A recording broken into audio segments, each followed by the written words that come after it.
Welcome back to another episode of the Inside Japan podcast, which is hosted by Jobs in Japan, which is the best place on the internet to find your next job in Japan. I'm talking today with Rachel Ferguson, who is the owner and manager of Ryozan Park, which is a kindergarten entrepreneur space and co-working space.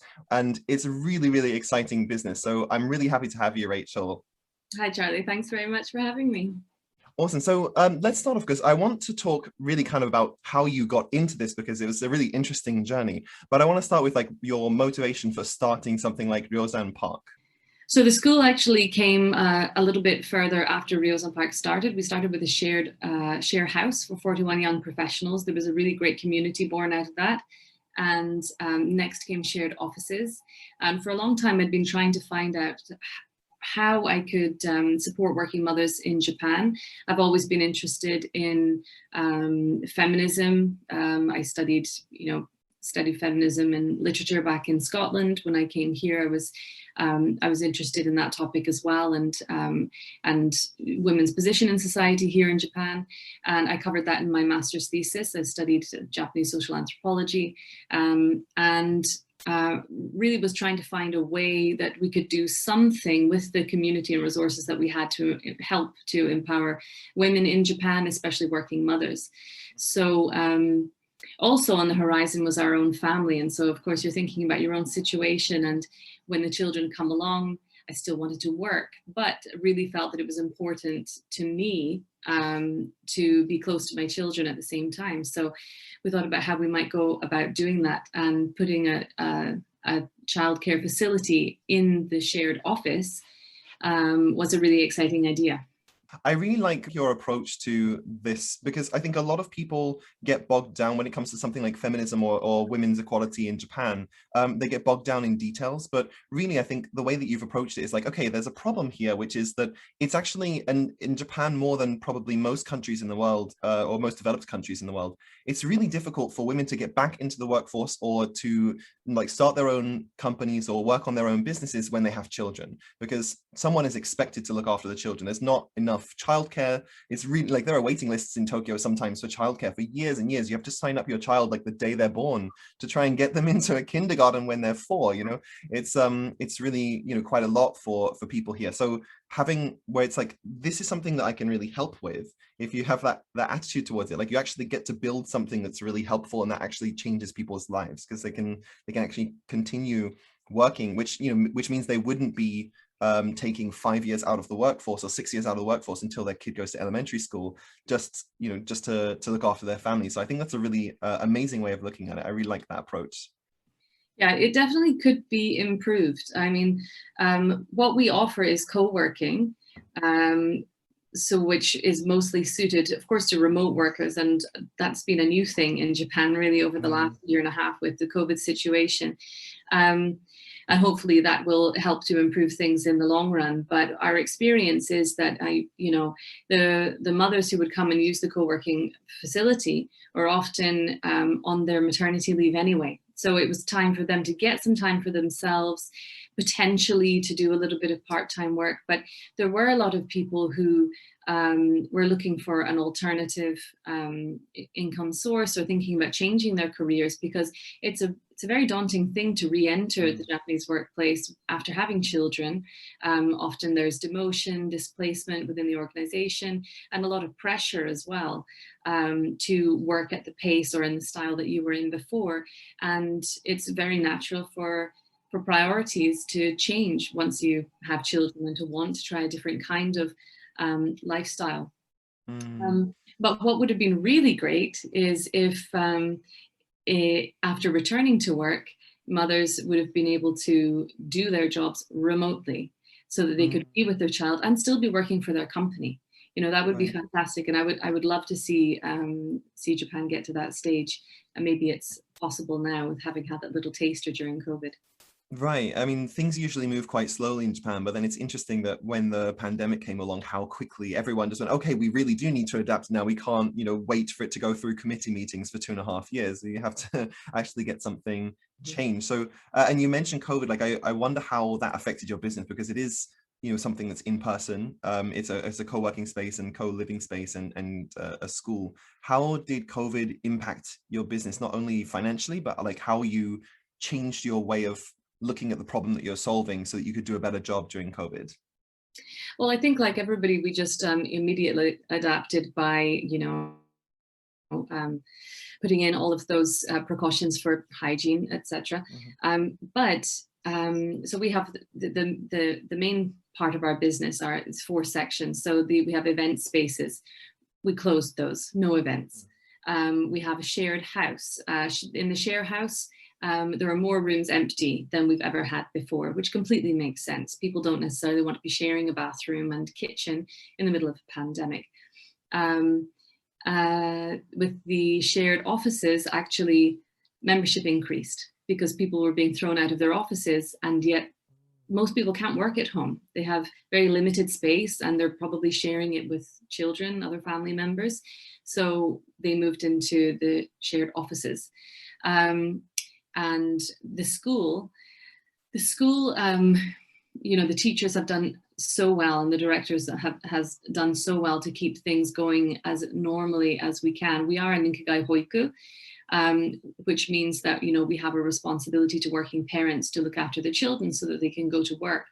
We did close last summer for a couple of months. But aside from that, we have been open and business as usual. Just a lot of the fun things, unfortunately, you can't do. Like we do a lot of family dinners and barbecues on the rooftop, and we do parents lunches, because a lot of the parents bringing their children to our facility are the dads, sometimes the grandparents as well. So, but we do like a lunch for the family members to get together and without the children and just talk and collaborate and network and share what they're doing with work, etc. So we had to sort of put the kibosh on that for a little while, but hopefully we'll get it started up again in the not too distant future. Yeah, and that's a really nice idea to actually, instead of just having your school, and I've seen this with, I worked in kindergartens for 5 years, and I saw this a lot with schools where it kind of became just a place to dump your kid for a couple hours so you can get some other stuff done. But I like that your approach is really like community oriented. And I wonder as well about like, what is your educational philosophy like in going into the school? Because every school in Japan has a different way of looking at it. I taught mostly in Montessori schools. And so the approach was really about learning through play, and the education was really social, emotional, as much as it was, there wasn't as much academic stuff, even though it was a yochien that I was working at, which usually yochien tend to be a little bit more academic focused because they want the kids like, reading and writing or something before they go to elementary school at a pretty high level. So what's your educational approach for the school, and why did you kind of choose that way to go? Definitely, I subscribe to the more Scandinavian approach. Don't put a pencil in a child's hand until they're, developmentally capable of holding it properly and using it. You see that children who are forced to learn literacy at a very young age, they can do it. But should they do it? Are they any better prepared for academic life than the children who wait until they're 7? And I think that, sorry to interrupt you, but I think that question was answered in the early 2010s. There was a research paper I read in, I think, 2011 that said that academics at a really early age, before the age of about 6 or 7, has no long-term effect on academic ability. But what it does do is it makes the child hate school more. Of course it does, and it gives them anxiety. I hear that young children are being tested at especially English schools, because parents are paying extra to put their children into a school that's English language in Japan, and they want to see results. So the school puts pressure on the teachers to make the children perform, and jump through hoops.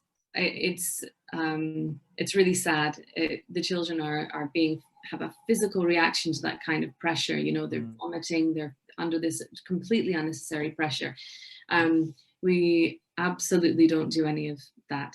It's learning through play that play is a child's work. That's exactly how they process things and learn about the world.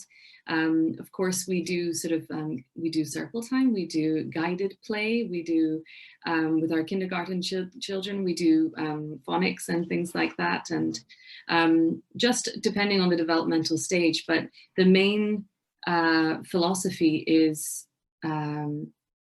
safety first and kindness. Kindness and safety. That's it. That's pretty much all you need to know. When your child comes into our school, I want them to feel as comfortable as they do at home. Almost all children would rather be at home. That's just natural. We can't do that in the way that the society works currently in this country and in the UK, and that's not possible. But the second best thing we can do is put them into a place where they feel loved, cared for, comfortable, safe. And that's the kind of environment that we want to make. And the children do learn. They learn because they're in an immersion English environment, and they'll sing and they'll chat and they will learn to speak English. We don't have to force it down their necks. We also try to use sort of Japanese styles of doing things to prepare them for the Japanese yochien. Right. So there's a lot of really good things about the Japanese school system, and we try and sort of implement those into the daily routines. That's good to have a hybrid approach. I think a lot of, especially English schools started by people who kind of become a little bit bitter about the Japanese education system. They go like the complete opposite. But there are a lot of good things about the Japanese education system that I think, if you pick and choose the way that suits your approach most, then I think that's the best way to go about it, for sure. And I'm really interested as well about when it comes to starting a school like this in Japan.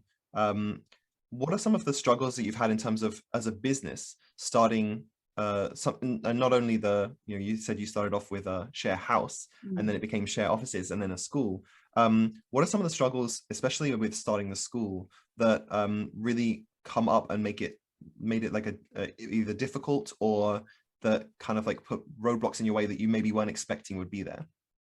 Money. Oh, okay. Money. Yeah. This is a passion project. This is a passion project. We're not there to, exploit parents by making them pay for the branded cup and, the jacket and the pencil sharp. Yeah. We want to take the pressure off of families. We want to include them, make it a place that's for them, for community, for their kids, that everyone feels really good about, and put it at a price point that means that it's not prohibitive to normal working families, So in order to do that, you're treading a very fine line. You want to get the best teachers you can that really, really believe in the philosophy of what you're doing and aren't just, coming there for the paycheck. Look, I know not everybody is absolutely married to their work, and I'm not saying that they should be. But when it comes to childcare, you need people looking after the children who really like kids, right. Who want to teach, who have a degree of patience that I certainly do not have. Hence, I'm not a teacher. But as a mother, I can tell you, it's really tough. Some people are built for it, and some people are not. So you have to be incredibly careful who you are putting in the classroom with these children in this incredibly demanding job. So if you put in all of these elements together, it's a perfect storm for a failure, We are Ninka so we're not subsidized by the government. Depending on your coup, you get a personal subsidy for your fees, the families do. But it's very difficult to maintain quality and, keep it accessible at the same time. Right. And you said before that you were studying anthropology, and I think it's really interesting that when it comes to having teachers in the classroom with children, that usually in human societies, for most of our history, most of our evolutionary history, it would be like a whole community of people, and it would be like the neighbors and the teachers and the workers that would all know the child, and the child would then feel like there's this security around them. There are these kind of almost like fences, but like fences that are put there to not only protect the child, but to show them where they can expand. And I think what happens, especially in a city like Tokyo, there's so many people here that, you know, those connections get broken down, and especially with teachers in schools like leaving all the time. Like a lot of teachers, I think the average time for an English teacher in Japan is something like 19 months or something. So it's a year and a half, and a lot of them will quit and leave, and then the child is like, okay, there's a person that I just cared about who's just completely disappeared from my life forever. And I wonder, like, do you have any do you find any ways to keep teachers around other than making it a really nice place to work, or is that something that you just have to deal with? Of course it is. Of course it Mm. is. You know, we want the teachers who we hire to be there forever, because we really, you know, we care about them. And if they fit into what we're doing, of course you want them to stay. But it's really important to remember that, you know, everybody is an individual with their own goals and their own motivations, and Mhm. so it's never personal when people want to leave. You have to evolve, you have to move forward and do the right thing for you. And there are a lot of non-teachers actually who come and work for us and stay with us, but you always know that eventually they're going to want to step forward into, you know, what was their original goal. But it's nice when we can have people stay for a time with us and give us their energy and their enthusiasm and their care for the children. So, you know, I don't see that as being a major hurdle. Yes, for the children, sometimes it's difficult to adapt, but I think they also have short memories. And when the new fun person comes in, they can adapt quite quickly. What you were saying about the village, the village style community, that's exactly what we've been trying to create at Ryozan Park. Um, I was brought up in a village of about, you know, 2,000 people, if that. One small primary school. Everybody knows everybody. You walk down the street, you say hi. You say hi even if you don't know them. You know, that's the sort of rural life in the UK. And it was important to me to try and create something like that for my kids. I never thought I'd be raising children in a city, let alone a city as big as Tokyo. So being able to, you know, walk down the street, all our businesses in a very compact area, Sugamo and Otsuka, and between the two, you walk down the street and very often bump into people that you know from the office or the share house or our head office or the school families. That's really comforting to be able to, you know, have that community within a city the size of Tokyo, and that familiarity. And also within the school, you know, you'll see parents carrying and caring for children that are not their own. People hang out after school is finished, and the children play, and the mothers are, you know, in the soft mat room, maybe nursing a baby, and the other kids are climbing all over them. It's a really nice feeling that people don't want to go home.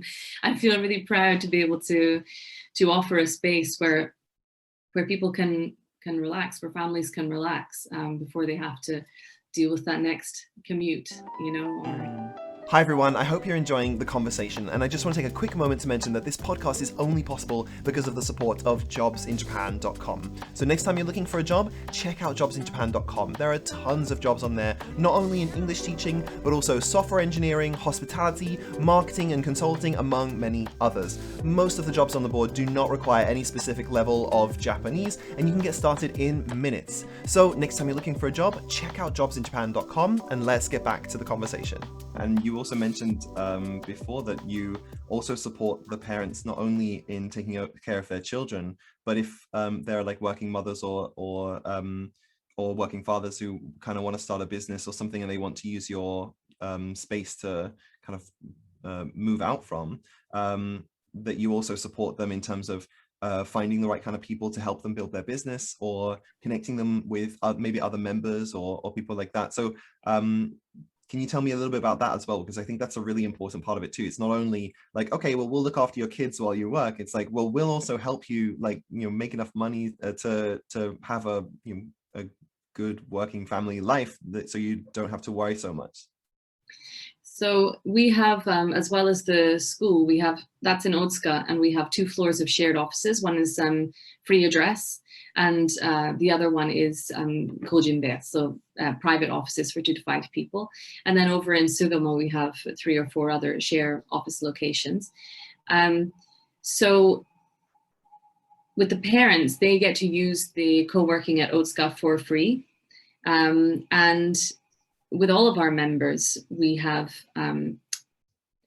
community managers who can help them to sort of set up their businesses. That's in a sort of slightly more formalized way. But even just in terms of, you know, introducing people to collaborate, or, you know, even hiring some of the parents ourselves. Kano Okada does the lunches once a week. We have catered lunches coming in every day, but once a week she makes it on site in our kitchen, and she also does the snacks as well. So she has 2 children, one of was a bit older, but one of whom he's just left, but we had him from the age of about 1.5 until he just left at 4. So, but she's still here and she's still working with us. And another mother now works full time for us in our head office. She takes care of the share house and the shared offices in Sugamo. And our director actually used to live in the share house. She was one of the first residents in the share house, met her husband there. Oh, wow. Yeah, and both of her children have come up through, and another admin assistant at the school. In fact, most of the people who work for us have come up through the share house or the share offices or our parents. It's all connected, and we just try to help people with their own goals, and also to utilize the talent that's in our community. And it's really funny how that works as well, because if you encourage people and you help people, like, it always comes back in some way, whether or not it, you know, and especially if that's not the goal, if the goal is just to, you know, altruistically help the people in your community, then, you know, everyone grows together. You all get to benefit from that positivity, that energy, which I think is such an important thing. And it's so, like, sometimes I see a lot of spaces in Japan, a lot of even people who started with really really altruistic goals and really wanted to do something, they get kind of bogged down by the need to earn enough money from what they do, and they kind of compromise a little bit on their vision and on their principles about it. And it's really nice to see that that's you know, that your priority is really like to support the people in your community. Thank you. Although I can't recommend it, because it really it really is difficult. You know, I'm an idealist, and I don't know if idealists make very good business people. You know, you want to sort of keep these values always at the forefront of what you're doing. But if the business is not sustainable, then nobody wins. So, you know, you've got to make sure that the business is sustainable and is protected, and at the same time, you know, try and give and adapt and be as flexible as you possibly can, which is what we try to do. And I think that, you know, people understand that. For people who like our community and what we're doing, it's really perfect for them. I think there's a lot of people who are searching for something like that, an anchor, a community, just somewhere to feel connected. You know, it's so hard to feel connected these days in a real RIL, you know, face-to-face kind of sense. And yeah, to that end, it becomes a self-regenerating organism, as you just said. People bring, it's word of mouth. People bring their friends in to collaborate, or to recommend to the share house or the school or something like that. And it is just very important. The maintenance of that invisible element is important. Yeah, absolutely. So I'm interested in how you got into this as well, because I looked at your website and you have a very eclectic, interesting, multidisciplinary mix of skills, like voiceovers and voice casting and film and writing. It was a really interesting mix. So how did you kind of get your how did you kind of not only get your start in Japan, but how did you use those skills when you moved into, you know, doing this business? So I came to Japan as a NOVA teacher. Oh. Yes. Um, Were age you there. were you there? You weren't there when they went bankrupt and They went stopped bankrupt paying their about teachers, right? a year or two after I arrived. So I did my 1 year with them and then I left and sort of just decided to, try and hustle and like we all do and just do as much as possible. I love music and I've always been a singer, so I joined some bands and I started joined some agencies and started doing some singing work, some voice work there. I was working freelance as an English teacher as well, and doing some like Tarento gigs and things like that too. And I heard about a job at NHK for a newsreader. Mhm.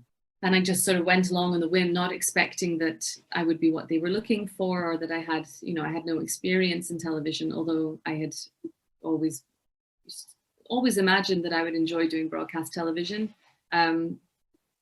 I sort of broadcast news because I was on the debating team at school. I really enjoyed public speaking and speech making and things like that. So I had some experience in that and an English literature degree. So I went along and I got the job. And so that was a surprise. And then I ended up working at NHK for 7 years and moved Wow. into a full-time job in the weather after a year. So that was very interesting. I never thought that I would be doing weather. But life is funny and opportunities come your way and then it's do you take it or do you not? And everything is kind of a sliding doors. Sorry, 90s movie reference. But so out of that, then I did a master's degree while I was working. This is the Japanese social anthropology one. Mm-hmm. That I thought when I finished that I would probably leave Japan. I was about my 7-year mark, and then I met my husband, who was living in DC at the time. So I ended up bringing a Japanese man back to Japan, which again I didn't see that one coming. And everything just sort of unfolded very quickly from there. He was already making the share house, although sort of Ryozan Park as a community concept, that sort of was very natural. That wasn't a pre-planned thing. But as he sort of chose and put in the first sort of round of residents, a lot of them were people that he went to high school with that he hadn't seen in a long time, or maybe people moving back from DC, and using these connections, this community formed, and it was a really exciting time. Actually, it was a really exciting time.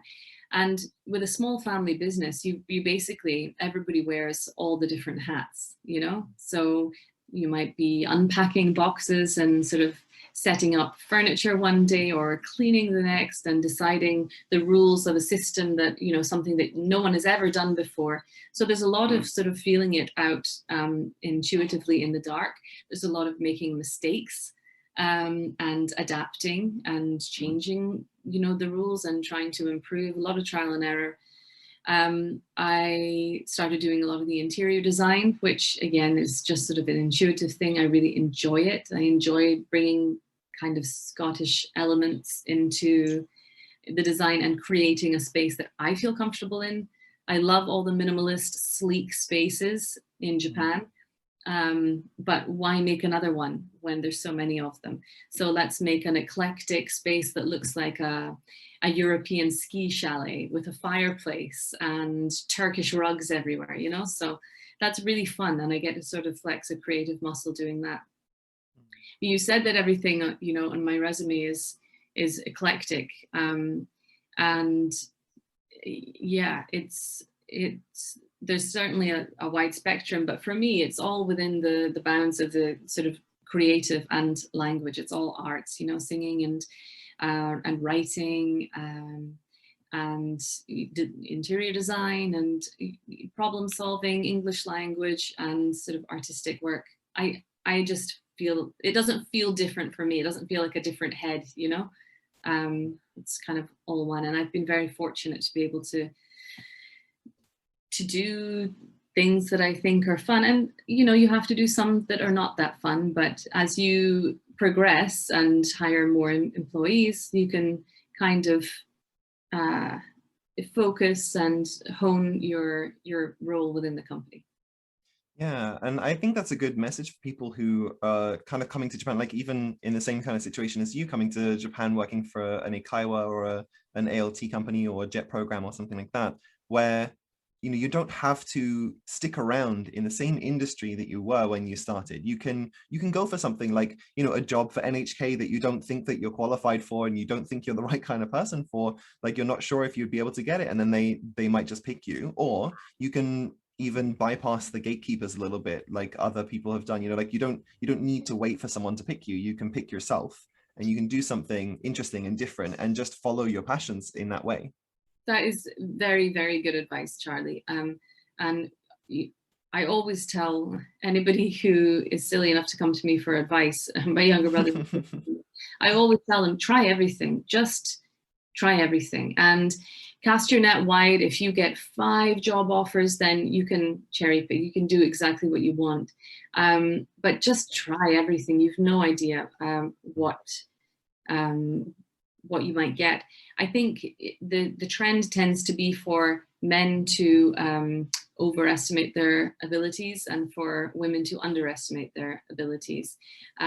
So I guess the rule is particularly to encourage women to overestimate their abilities. That overestimation is probably going to be an accurate level for them, because we're always like, oh, I don't know if I can do that. I've never done that before, and most people going into jobs have never done it before. You just baptism of fire. It sucks at the beginning. It's terrifying, but you do it, and then that's it. A few months in, there you go.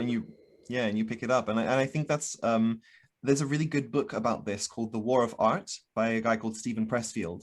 And I really liked this. This was when I was starting my first business in Japan, which was a web design consultancy. I was kind of terrified really to even charge for what I was doing, because I was like, well, why would anyone pick me? I'm just like this English teacher who can, I can do web design. It wasn't something that I wasn't capable of doing.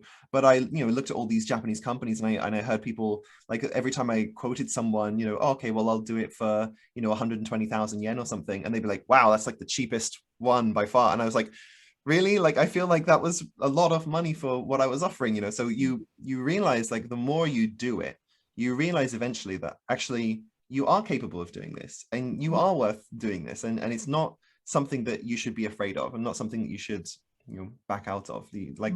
Just go for it. And if it's something that you're passionate about, and if it's something that you enjoy, then you'll pick up the skills that you need, or you'll pick up the confidence, really. And like you said, with people kind of underestimating their ability, like that, a lot of that comes down to just confidence that you can do what you say you can do.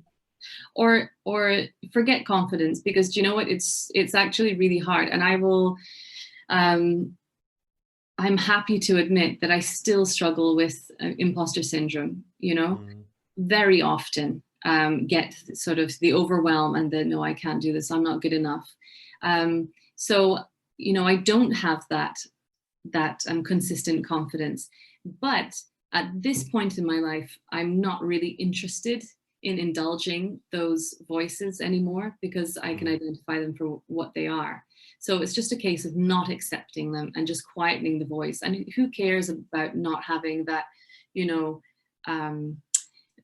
that incredible self-confidence and, feeling like you're, capable of anything. Just, you might not get there. So at least just quieten the voices and get on with it and do the work. Just do the work. Yeah. That's really great advice. You don't have to be confident you're going to get the job, but apply for it. Just do it. Why not? Yeah, exactly. And you don't get 100% of the jobs that you don't apply for, you don't get. Exactly. Yeah. Awesome. Rachel, thank you so much for coming on the podcast. This has been fantastic. Where can people find you if they want to find out more about Ryozan Park or what you do? So Ryozan Park has a couple of different websites, but if you just type it in, Ryozan Park, you'll get to the school or to the main website. I am at rachelferguson.net. That's my personal website for various other things that I do. We also are looking for staff at the school at the moment. So if anybody is interested in joining the community as a support teacher or as a lead teacher, then please don't hesitate to get in touch. There's an ad on the Jobs in Japan website, or you can contact us directly at the school.